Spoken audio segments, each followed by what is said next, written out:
This is another excerpt from my ever-growing illustrated novel called Water Dancer, a story about my ancestors, Roselyn and Seiglebert, who lived in 50 BCE in the northern forest of Europe. This is a story about Roselyn's gift to intuit the thoughts of others. Roselyn was named after her grandmother. The name came with some honor.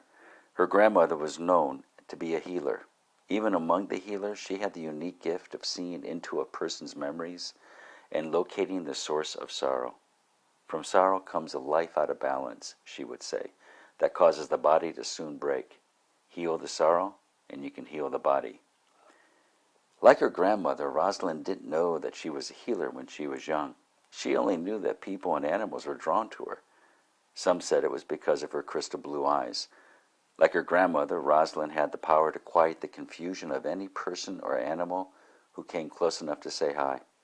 It was in that hello that her blue eyes would peek out through the toss of her long red hair, falling across her brow, holding the attention of anyone who stopped and took notice.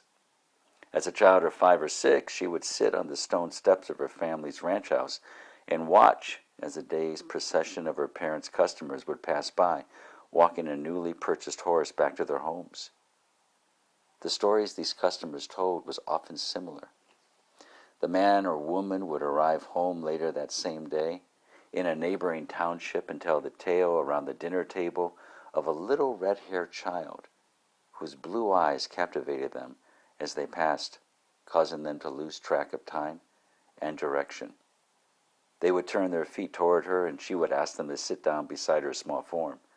They would, of course, and after a short greeting, she would announce that the loss of their own little daughter from an illness that took her in the night was sad. But that child, this little girl would say, was still here with them now. The parent of the horse, with the horse leash in hand, would look down at this child and ask where she had learned about the death of their own child. From the horse, she would say, from the horse. They would move their eyes from the child's eyes and look into the horse's eyes, wondering if such a thing were true. Could this horse really see into their hearts? And then, as though being released from the captivating stare of her eyes, they would remember who they were, get up and thank the child, telling her that they had to get back home. While they walked back home with their new equine friend, they would consider the possibility that their own baby girl was walking with them, and that this horse had somehow found the source of their loneliness. This thought brought them great pleasure, and that pleasure rang true, so true that they lost their sense of grief.